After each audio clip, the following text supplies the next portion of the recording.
Asian games 2023 में भारत ने इतिहास रच दिया है। इन खेलों में भारत ने पहली बार 100 पदक जीत लिए। भारत ने अब तक 25 गोल्ड, 35 सिल्वर और 40 रजत पदक जीते हैं। इन खेलों के 14वें यानी कि शनिवार को भारत ने महिला कबड्डी के फाइनल में चीनी ताइपो को फाइनल में 26-25 से हराकर गोल्ड जीता है।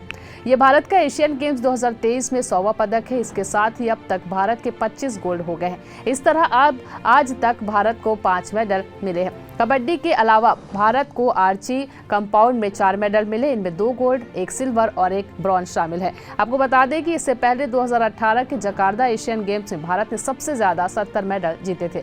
भारत के लिए इस बार तीरंदाजी, शूटिंग और एथलेटिक्स टीम ने शानदार प्रदर्शन किया।